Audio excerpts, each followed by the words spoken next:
agilizar un poco el proceso de clases, ¿verdad? Y pues bueno, ahí yo les voy a estar grabando algunas clases para que ustedes tengan todo el temario. En eso sí, sí yo me comprometo, ¿verdad?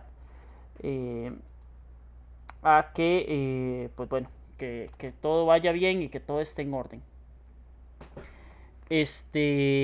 Bajo esa perspectiva, cualquier duda, consulta, con mucho gusto yo se las atiendo. Me la pueden escribir acá en el chat de Discord y yo con mucho gusto trataré de resolvérsela lo más pronto posible, ¿verdad? Valorando eso, bueno, vamos a empezar con este tema que se llama la expansión ultramarina europea, que es un tema relativamente sencillo, es un tema que, que va a explicar también, va a ser la puerta de la explicación de la nueva unidad que vamos a arrancar hoy, que es la época de la conquista de España. Y bueno, un poco los viajes exploratorios de Cristóbal Colón y algunas cosas complementarias que tenemos por ahí. Pero que sí que conozcamos que es un tema que si bien es cierto, no es demasiado amplio, sí es sumamente importante para la historia del planeta. Como la misma palabra lo dice, es una expansión del ser humano europeo, digamos, de toda esta Europa moderna, ¿verdad? Hacia los diferentes, las diferentes partes del mundo. Esto se va a dar en repercusión de por qué termina la Edad Media, que es cuando cae el Imperio Romano de Oriente, y el cierre del puerto de Constantinopla por parte de los turcos otomanos, donde se cierra ese puerto comercial y ya hay una necesidad de seguir comerciando con otras partes del mundo, como Oriente, como con China, con la India. Y pues entonces se empiezan a buscar nuevas rutas comerciales para tratar de encontrar nuevas formas de crear, ¿verdad?, lazos comerciales con otras partes del mundo. De ahí surge, ¿verdad?, esta famosa idea de crear un puente, ¿verdad? Un puente entre las diferentes naciones o imperios que existían en aquel tiempo con Europa, ¿verdad? Que Europa se va convirtiendo poco a poco en el centro intelectual, en el centro del desarrollo de la vida humana, y entonces pues digamos que estas potencias, estos países que todavía hoy en día siguen siendo países de mucho desarrollo, gran parte a esto eh, eran fundamentales en aquella época. Entonces, toda esta época de la Edad Moderna, toda esta época de exploración científica, de una apertura muchísimo mayor del mundo, va a generar que la gente se enamore de la Edad Moderna. Y cuando la gente se enamora de la Edad Moderna y de toda su filosofía, el humanismo y la idea de exportar ese conocimiento y explorar con aventuras nuevas partes del planeta, pues es una idea que es muy romántica, ¿verdad? Muy bonita, digamos, por así decirlo. Entonces, en aquel tiempo, digamos, el océano representaba esa barrera, ¿verdad? Que, que, que le impedía a la gente conocer y estar en contacto con otras culturas. A pesar de que hubieron desastres, ¿verdad? Desastres demográficos, desastres en las maneras, en cómo se hicieron algunas cosas, como la conquista de España, que lo vamos a estar valorando ahora más tardecito, si nos da chance. A pesar de todas esas cosas, a pesar de todas esas situaciones, hay que tomar en cuenta que bueno, hoy teníamos un mundo más conectado. Este proceso histórico de la expansión ultramarina europea también se le conoce como la primera globalización del ser humano, porque ya es la apertura hacia todos los continentes y ya empiezan a haber lazos comerciales. Bueno, ahora sí, en efecto, la expansión ultramarina europea inicia con varios exploradores o varios marinos, ¿verdad? Cartógrafos, oceanógrafos, que lo definen como un proceso de expansión hacia el planeta Tierra. Entonces, obviamente, pues va a estar muy marcado por lo que hizo Cristóbal Colón, pero hay otros navegantes muy importantes, como por ejemplo las narraciones de Marco Polo en su viaje casi interminable de 20 y pico de años a China. Él vivió en China muchísimo tiempo. Y en ese tiempo que está en China, él aprende muchísimo de la cultura china y la cultura mongola. Y él llega, se devuelve a su país de origen, en Italia, y empieza a contar todos los diarios fantásticos y las cosas fantásticas que pasaban dentro de China y del Imperio Mongol. A raíz de eso van varios exploradores. Esta que ustedes ven con una línea verde es la exploración que hizo Bartolomé Díaz por todo el sur y la costa de África, tratando de llegar a la India, que era uno de los objetivos en aquel tiempo. Después Vasco de Gama también hace un viaje exploratorio sobre la costa sobre la costa sur de África, y sí llega a Calcuta, la India, y sí establece relaciones comerciales por ahí. Uno de los más grandes, sin duda, es Hernán de Magallanes. Hernán de Magallanes es de las primeras personas en darle vuelta al planeta. Es esta línea azul, ¿verdad? Él sale del Océano Atlántico, recorre toda la costa casi que de América del Sur, pasa por un estrecho que hoy en día se llama Estrecho de Magallanes o Cabo de Hornos, le da vuelta por el planeta, todo el Océano Pacífico, llega a las Islas Filipinas, sigue bajando sobre el Océano Índico, que ya está un poco más explorado, llega al Cabo de Nueva Esperanza y vuelve a caer otra vez en la isla Cabo Verde y las Islas Canarias, que son, digamos, como los puertos comerciales para explorar estas partes.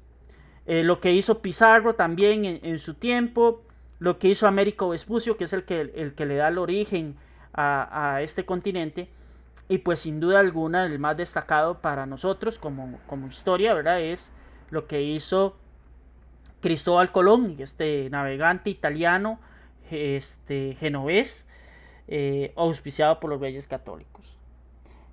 José, no tiene buena conexión. No sé cómo ayudarte, José. Lo único que podría hacer es desconectarte del en directo y escucharme. No sé si será muy feo, y después cuando ya recuperes un poco mejor la conexión, te volvés a unir al en directo. No sé si podrás hacerlo así. Tal vez me escuchas un poco mejor, pero no sé por ahí si te estaré ayudando. Y la parte que se ve negrita es lo que hace el viaje de Hernán Cortés, que también es sumamente trascendental en la conquista del imperio azteca, que lo vamos a estar viendo más adelante. Yo sé que son muchos datos, ¿verdad? ¿Qué es la expansión ultramarina europea? Es un proceso de apertura de nuevas rutas comerciales. Es un embarque a las aventuras marítimas, ¿verdad? Sin precedentes. Antes la gente le tenía mucho miedo al océano. Había muchos cuentos fantásticos alrededor de los océanos. Por ejemplo, el tema de las sirenas, el tema de dragones, de criaturas místicas, etcétera, etcétera, que rodeaban en el océano, y la gente pues sentía un gran temor por el océano, sobre todo por el océano Atlántico, que es un océano muy complicado de navegar. Entonces, antes de estas exploraciones, que fueron en su mayoría exitosas, pues por supuesto que hubieran muchísimas exploraciones que fueron de efecto negativo, o sea, que se iban los marinos y nunca regresaban. Entonces ese miedo se seguía acrecentando. A pesar de ello, estos europeos que dan vuelta y llegan aquí a América no son los primeros. Ya habían llegado los vikingos 500 años antes prácticamente, saliendo desde Noruega, que es esta zona que se ve acá, Noruega, Finlandia, Suecia, y llegando a América del Norte. Ahí van a disculpar, pero estos son los que le dan la apertura, porque hay un contacto directo ya entre sociedades europeas y americanas. Estos viajes fascinantes, llenos de aventura, estas ganas de explorar, ¿verdad? Es lo que representa para nosotros tal vez hoy en día el espacio exterior, ¿verdad? Superar esa barrera del espacio exterior es una cuestión fascinante para el ser humano, que tal vez es muchísimo más difícil de lo que pudo haber sido en aquel tiempo, ¿verdad? Pero sin embargo, estos viajes de descubrimiento, estos viajes de exploración, tenían sus objetivos y sus consecuencias, ¿verdad? Cristóbal Colón, por ejemplo, fue una de las personas que la pasó bastante mal en sus viajes. ¿Por qué se da esta expansión? ¿Verdad? Como les decía ahora, hay un cierre de la ruta de la seda por la caída de Constantinopla, ¿verdad? Y el cierre de la ruta de la seda no representa que solo la seda dejó de percibirse para el mundo, no. Se dejan de percibir un montón de productos como arroz, como pólvora, como especias de la India, como aromatizantes, perfumes, seda, y lo que vendían de la parte europea hacia esas zonas también se va perdiendo. El espíritu aventurero y los nuevos mercados, ¿verdad? El poder venderle a China, el poder venderle a India y encontrar nuevas partes en el mundo a las que yo les puedo vender, pues el comercio obviamente va a aumentar y eso va a generar mayores ingresos. Como les decía, casi todas las rutas comerciales, aquí más o menos se las puedo ilustrar, tal vez con un pincelito, ¿verdad? Vamos a ver si lo puedo encontrar. Las principales rutas comerciales se hacían de la siguiente manera. Habían varias formas de hacerlo. Esto es China, esto que se ve acá, esto que ustedes observan acá, esto es China, esto es la India. Las rutas comerciales eran las siguientes. La principal era la ruta de la seda, que se hacía mayormente por tierra, no era la más segura, ¿verdad? Sin embargo, digamos que habían, perdonen, aquí tengo que borrar esto, que habían varias cosas que representaban una dificultad. Por ejemplo, ellos al irse por acá, generalmente llegaban a esta zona de acá. Este es el puerto de Constantinopla, esta zona de acá. Y de aquí se repartía a los diferentes países de Europa, ¿verdad? Cuando cae Constantinopla, se cierra esa ruta comercial, esa ruta de la seda, ¿verdad? Que casi todas las rutas caían ahí. Habían rutas por estas zonas de acá, pero eran muy peligrosas y muy difíciles a nivel climático, eran muy difíciles de enfrentar. Entonces, cuando cae esta zona de acá, de esta zona de Constantinopla, voy a marcárselos tal vez con otro color, ¿verdad? Esto que está por acá, toda esta zona de acá. Cuando es bloqueado este puerto comercial, entonces, ¿qué empiezan a hacer los exploradores? Buscar nuevas formas, ¿verdad? De encontrar otras rutas comerciales que les permitiera, pues, ir avanzando, ¿verdad? Esta es una ruta explorada principalmente por Marco Polo, y como vimos ahí, Vasco de Gama y otros por ahí. Y es una ruta sumamente larga. Es una ruta muy pesada, es una ruta muy complicada. Entonces hubo un genovés brillante para mí, ¿verdad? Que decía que la Tierra, por ser redonda, en aquel tiempo se pensaba que la Tierra es redonda, que tenía una forma esférica. Si él tomaba esta dirección, ¿verdad? Continuando esta dirección, vamos a ver si lo puedo hacer más pequeño el mapa. No, parece que no. Si yo continuaba esta dirección, iba a salir acá, iba a salir a China. Él no contaba que esta masa de tierra estaba acá, él no contaba con esto. Entonces, al no contar con eso, digamos que se le complicaba el panorama, ¿verdad? Porque él no había calculado que esa masa de tierra existía ahí. A pesar de que habían relatos ya del continente americano, Cristóbal Colón dice que él llega a la India, ¿verdad? Cuando él llega, es totalmente comprensible la confusión que tenía Cristóbal Colón. Yo estoy con datos y ya me acabaron, tendré que salir. Ok, está bien, no hay ningún problema, Darwin. Al darse cuenta Colón de que esta situación está pasando, ¿verdad? De que él llega a una nueva tierra, él nunca se da cuenta que él no salió de Europa y llegó a las Indias como él lo pensaba, sino que él llegó a América. Claro, físicamente los indígenas no son muy diferentes o no tienen unas diferencias abismales a lo que él conocía de los hindúes. Lo que pasa es que nosotros hoy en día tenemos tecnología, o sea, si yo quiero meterme a la India, puedo llegar en cualquier momento. Bueno, entonces, ¿qué lugar o qué era lo que se buscaba en aquel tiempo? Perdón. Aromatizantes, como les decía, canela, vainilla, pimienta, nuez moscada, clavos, de olor, ¿verdad? También se buscaban para la parte europea, se buscaban semillas, se buscaban seda, se buscaban productos muy finos. Y para estas sociedades como la China y la Mongola se buscaba también tecnología de parte de los europeos. Entonces digamos que los productos se intercambiaban de manera equitativa. Claro, al abrirse el panorama hacia América se encuentran otro montón de productos, ¿verdad? Otro montón de productos agrícolas. Principalmente. Aquí está la ruta de la seda más o menos en sus diferentes dimensiones. Aquí sí lo puedo ampliar un poco para que ustedes vean que casi todo llegaba a esta zona de acá, que es Constantinopla. ¿Verdad? Veo que Carla me está escribiendo un mensaje, entonces ahorita lo vemos. ¿Quiénes son los que conquistan esa área? Se llaman turcos otomanos. El Imperio Otomano continuó hasta la Primera Guerra Mundial, entonces vean que fue bastante amplio, ¿verdad? Lo que duró. La ruta que ustedes ven en color verde es la ruta, digamos, oficial de la seda, era la ruta más segura. Está bien, Carla, no hay ningún problema. No hay ningún problema. Entonces, vean que la causa principal de la expansión marina es ese cierre de esa ruta, ¿verdad? La ambición. De ahí van a salir de este modelo de navegantes, ¿verdad? De descubridores, de aventureros, de clérigos, de gente que quiere explorar el mundo. Va a salir el nuevo modelo de gobierno que se conocen como monarquías autoritarias.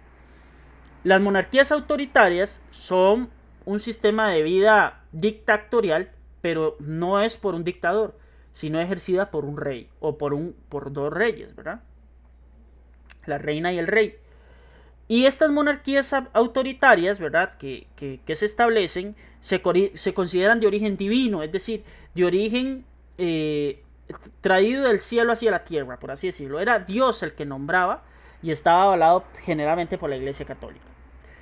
Entonces se establece también que estas monarquías autoritarias, y que Europa empieza con esta idea de superioridad sobre el resto de los pueblos que habían en el planeta, que hay una necesidad de evangelizar a otros pueblos. Pero debajo de esa situación de evangelización, digamos que hay un tema de trasfondo, que es la búsqueda de oro y plata.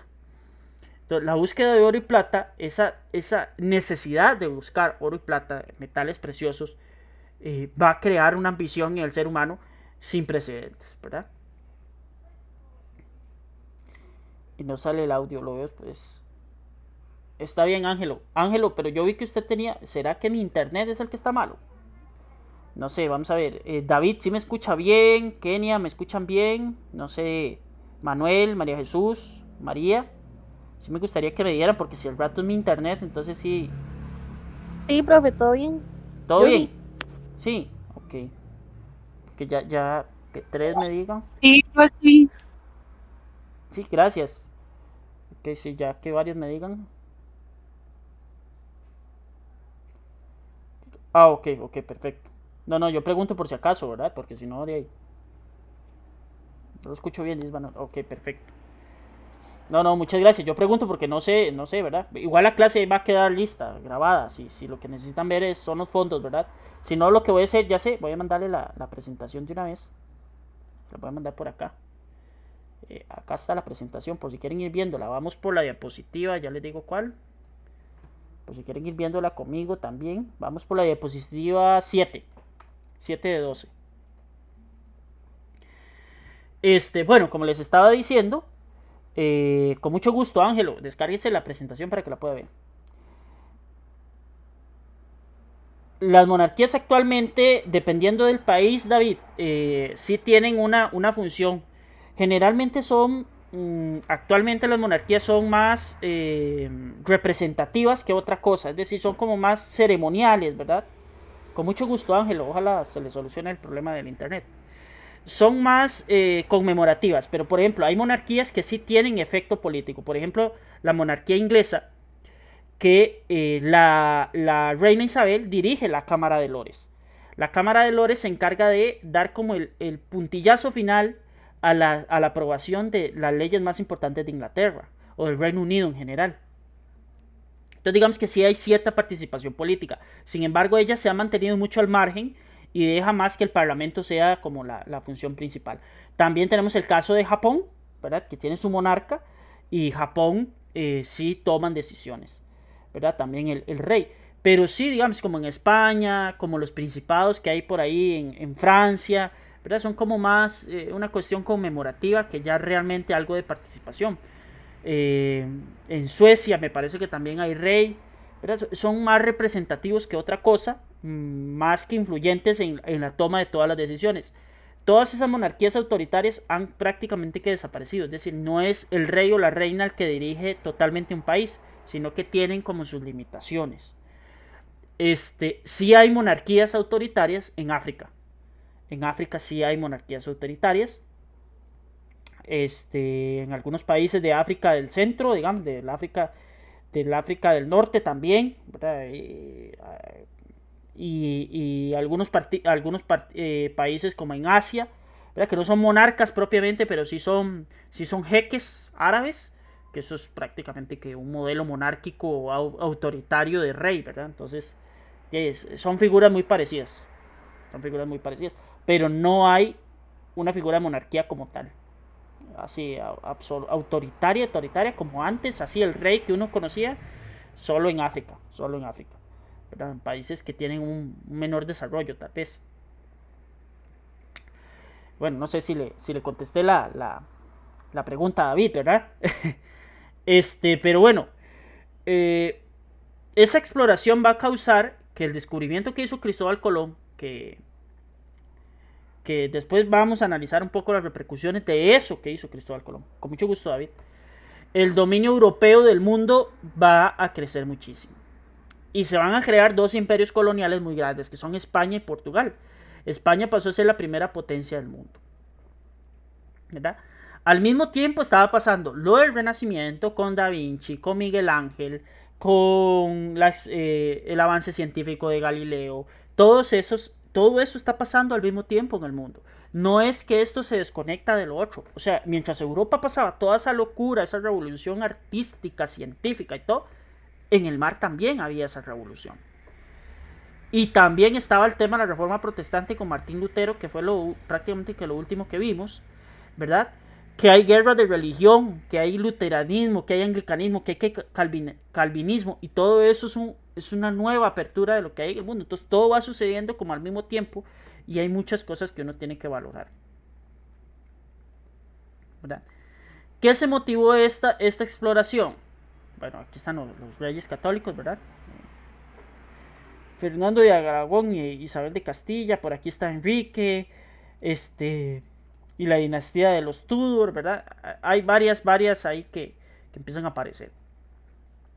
Empiezan a hacer esta idea del capitalismo mercantil, ¿verdad? Donde yo vendo, compro, tengo producción financiera, empieza a crecer la burguesía, que acuérdense que la burguesía es de esta clase que se dedica principalmente al comercio, pero entonces hay una necesidad de aumentar el comercio. Bueno, si ustedes algunos tienen un emprendimiento o se dedican a algo similar, ustedes sabrán que entre más clientes tengan, entre más alta sea y más amplia sea la cartera de clientes, más van a vender, y pues eso es la idea del capital, ¿verdad? De la sociedad capital.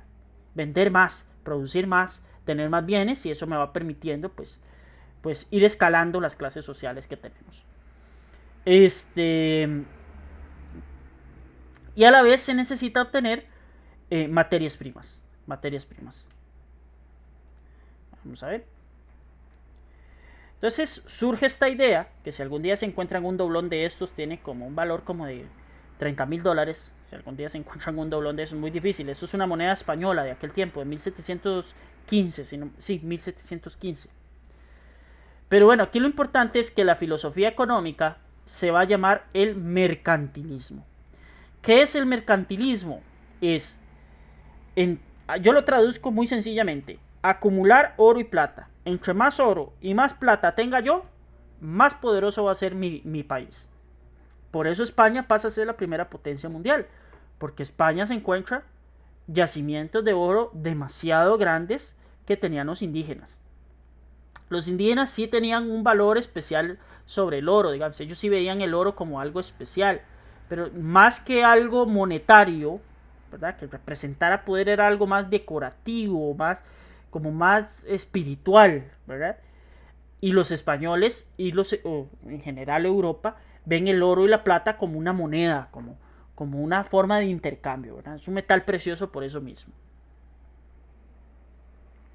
Y entonces el mercantilismo tiene varios postulados. El primero es la acumulación de metales preciosos, como les decía, más oro, más plata significa más poder. Se va a estimular muchísimo la producción de manufacturas, es decir, buscar máquinas complejas que puedan agilizar el proceso de creación, porque hay un montón de gente nueva en el mundo que nosotros no sabíamos que existía o que no se sabía que existía en aquel tiempo. Yo digo como nosotros, como humanidad, ¿verdad? Y entonces empiezan a hacer este aumento exponencial de la necesidad de fabricar más rápido con mayor velocidad. Para ello se necesitaba un estado fuerte y regulador, es decir, el monarca tenía que estar en todas porque si no se le iba el oro y la plata, que fue lo que posteriormente le empezó a pasar a España. Fue perdiendo y perdiendo y perdiendo y perdiendo oro y plata hasta lo que se convirtió España en principios del siglo XX.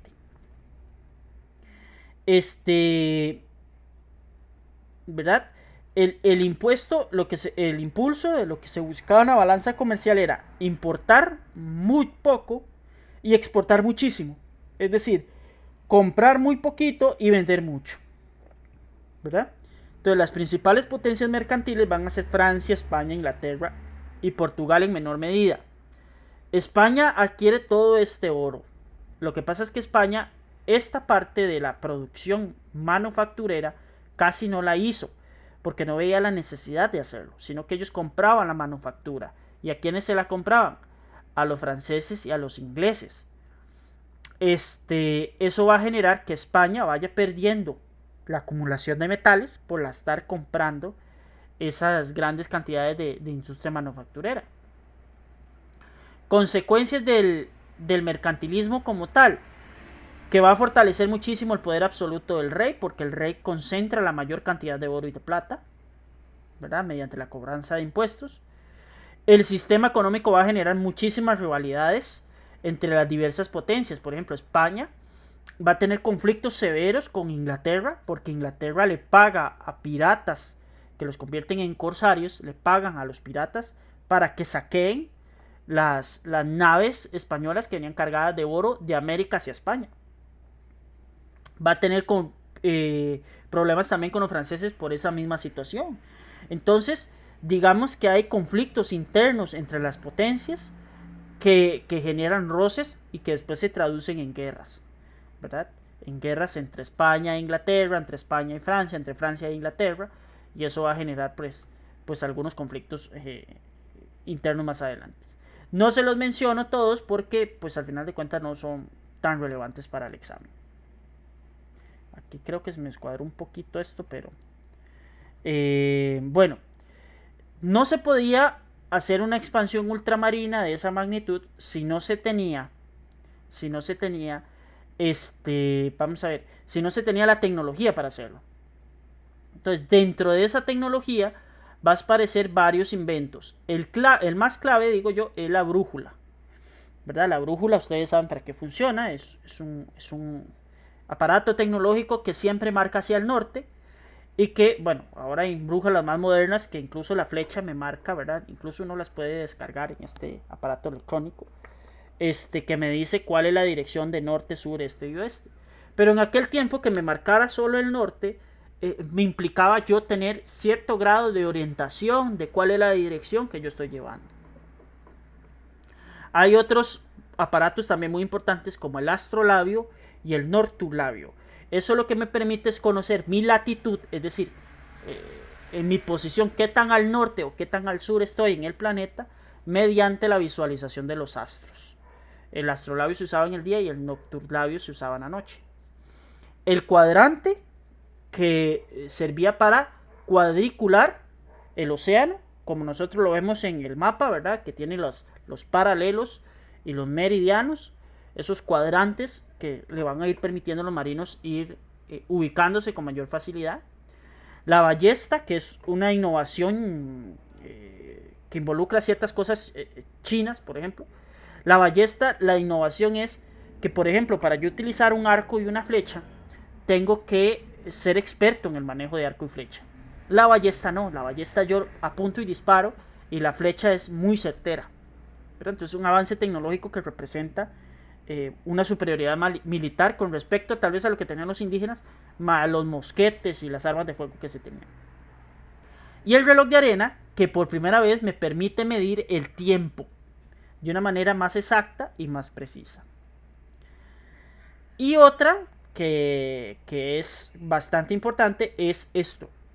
Estos barcos se llaman carabelas, que son barcos de vela impulsados por el viento principalmente. Algunos de ellos tenían remos y tenían diferentes conformaciones. Obviamente las carabelas más famosas son las 3 carabelas con las que Cristóbal Colón llegó a América: la Niña, la Pinta y la Santa María, siendo el buque insignia el Santa María. La Niña, que hay muchas discusiones de cuál era la verdadera forma de la Niña, si esta que está acá abajo, esta que ustedes pueden observar acá, o si era más o menos algo así. Esta es una recreación de un barco de vela, de una carabela de aquel tiempo. Es impulsada por velas y anda por todo el mundo, ¿verdad? Se recreó para ver si era posible utilizar este tipo de tecnología. Pero habían varias conformaciones. Por ejemplo, la Santa María era un buque insignia mercante. Aquí se podía acumular gran cantidad de comida, bebida, etcétera, etcétera.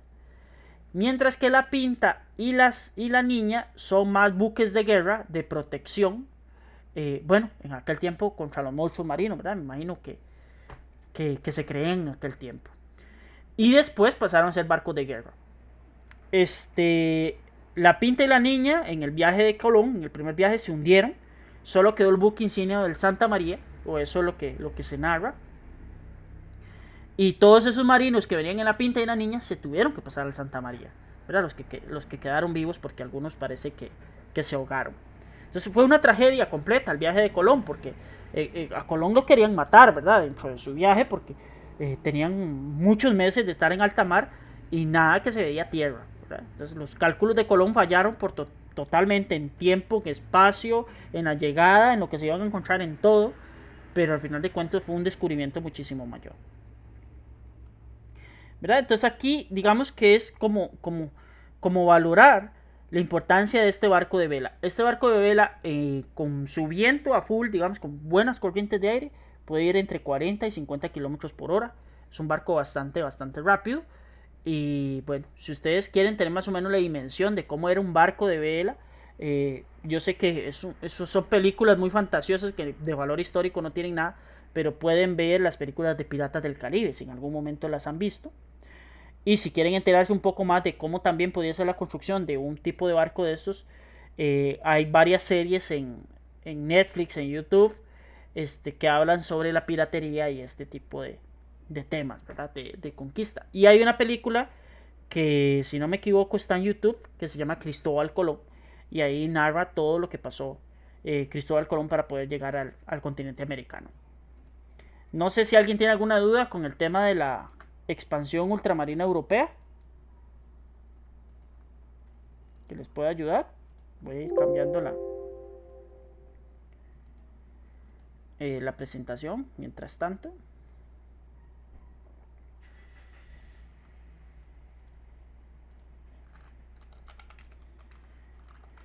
Vamos claros, no sé si les di demasiada información o si están así como medio mareados. ¿Verdad? Es que sí, el tema es pequeñito pero es matón, dijo.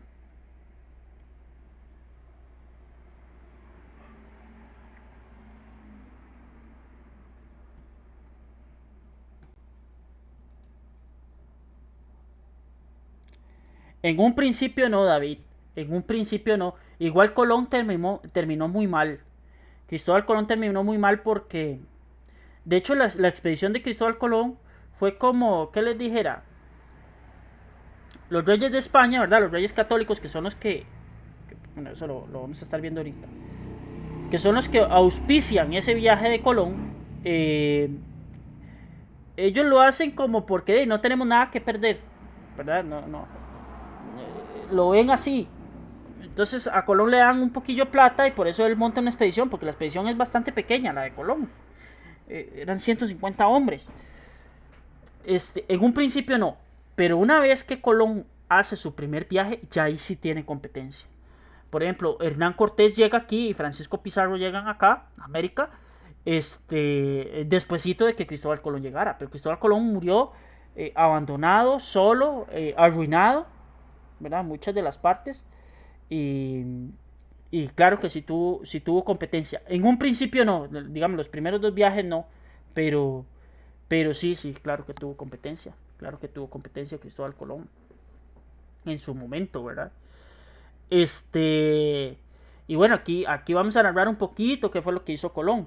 Pero sí posteriormente, digamos que él fue como el pionero y después llegó gente ya con muchísimo más conocimiento, muchísimo más estudio y todo de las cosas, ¿verdad? Ya Colón había pasado por donde asustan y empiezan a terminar de hablar, de ampliar y ampliar el panorama. De hecho, Colón prácticamente que es lo que conquista es Puerto Rico y Haití y medio conoce Cuba, ¿verdad? Y ya. A cambio, Hernán Cortés sí conquista un imperio, que era el imperio azteca, que era el imperio más grande del mundo en aquel tiempo. Y Francisco Pizarro conquista el imperio inca, ¿verdad? Conquista el imperio inca. Voy a ver dónde me pongo, creo que me voy a poner por ahí. Pero sí tuvo competencia más adelante. En un principio no, a la gente le daba mucho miedo navegar por el Atlántico. Y aquí están los viajes de Colón. Aquí se los pongo por si acaso, ¿verdad?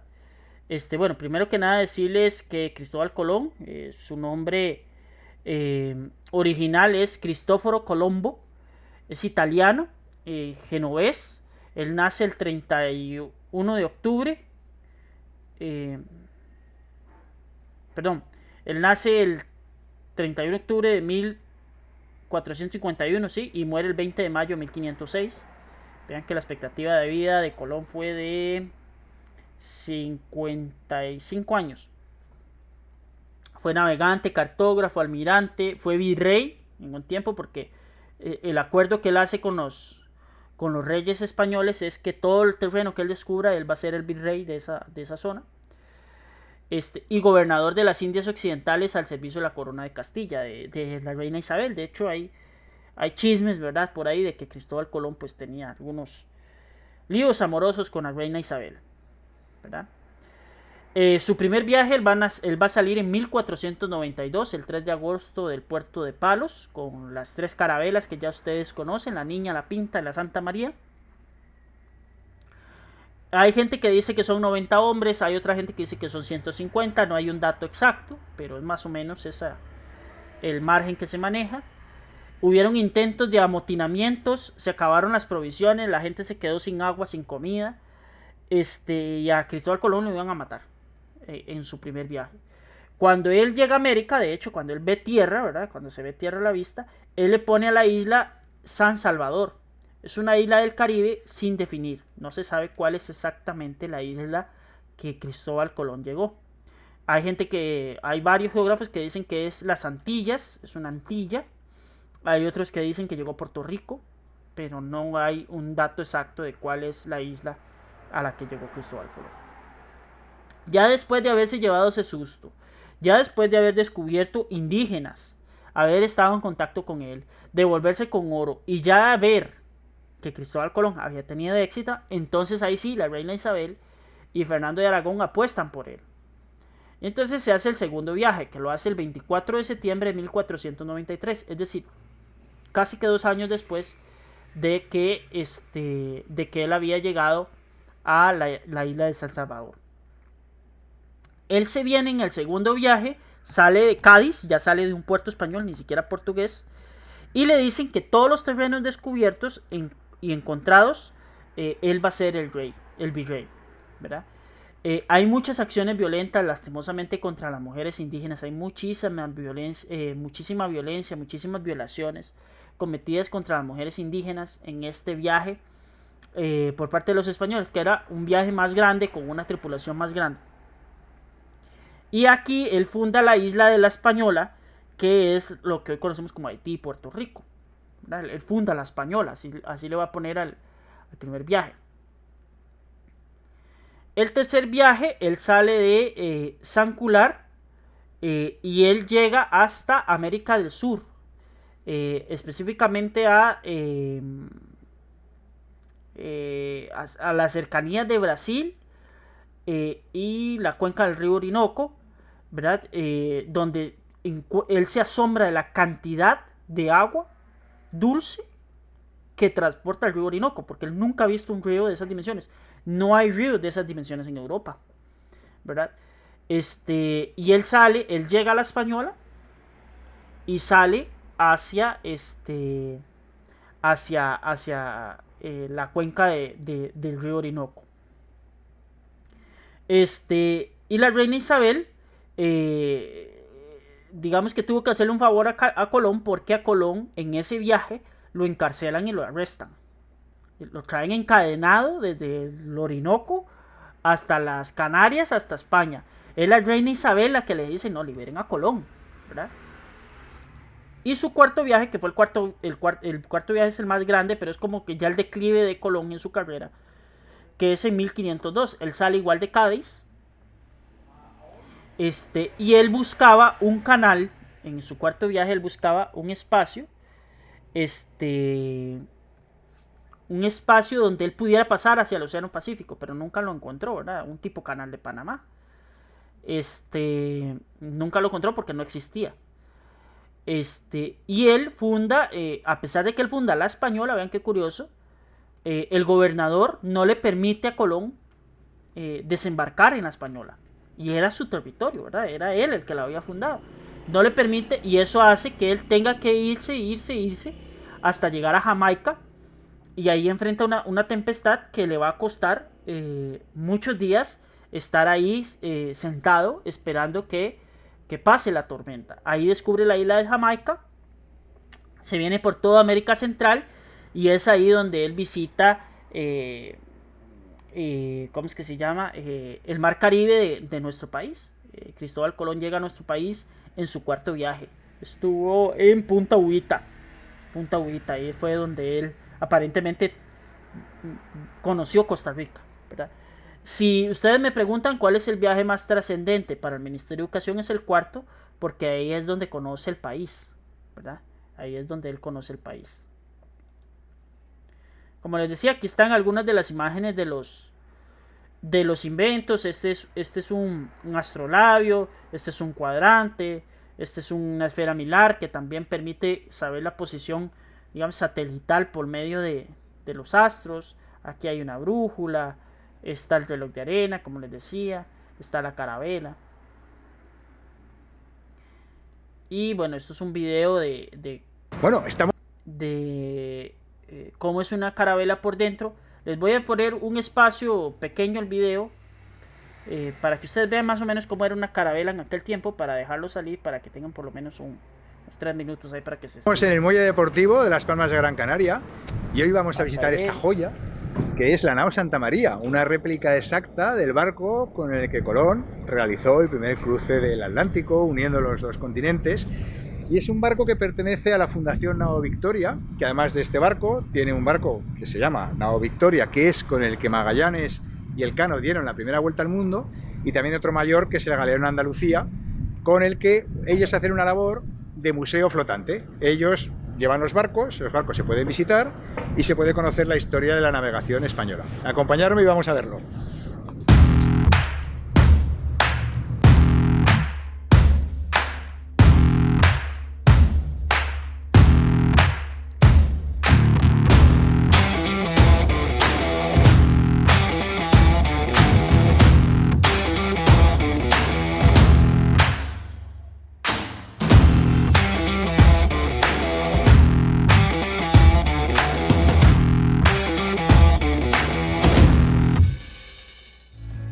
Bueno, estamos ahora mismo en la nao Santa María, que es uno de los 3 barcos que tiene la Fundación Nao Victoria, y estamos con Fran Arana, tripulante de esta preciosa nave, que nos va a contar un poco, pues bueno, que... Creo que sí, me gustaría. Muy bien. Oye, pues muchísimas gracias por tu tiempo, que tengas buena prueba mañana. Buena prueba. Y nos vemos pronto. Venga. Gracias a todos. Gracias. Bueno, estamos en la nao Santa María, y aquí podemos ver el sistema de gobierno. Como veis, es una caña que acciona el timón, como en los barcos de vela ligera o en los barcos cruceros pequeños. Y para poder mover la caña, en vez de tirar de ella directamente, tenemos esta barra que se llama pinzote. Está articulada aquí, con esta rótula, y entonces desde arriba, empujándolo a un lado o a otro, conseguimos accionar el mecanismo y que se mueva la caña del timón, y con eso poder maniobrar el barco. Ahora subiremos arriba y podréis ver cómo se articula. ¿Veis cómo se está moviendo? Pues ahora lo veremos desde arriba. Bueno, ya estamos en la cubierta y aquí podéis ver cómo accionamos el pinzote, y con eso estamos moviendo la caña del timón y podemos maniobrar el barco. ¿Os imagináis que, claro, es tan grande para que cuando había muy mal tiempo, pues entre varias personas pudieran gobernar el barco? Aquí, como estamos en el puerto y con el barco parado, pues es muy fácil, pero cuando el barco llega a velocidad y hay mala mar, pues imaginaros, ¿no?, el esfuerzo que hay que hacer. Bueno, y aquí estamos en la mesa de cartas del capitán.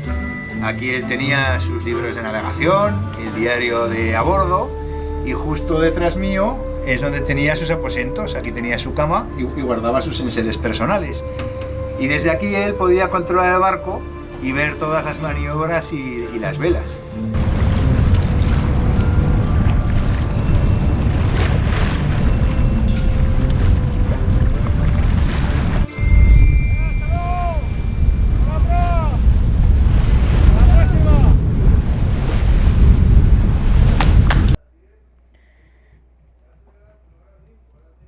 Bueno, voy a detener la grabación.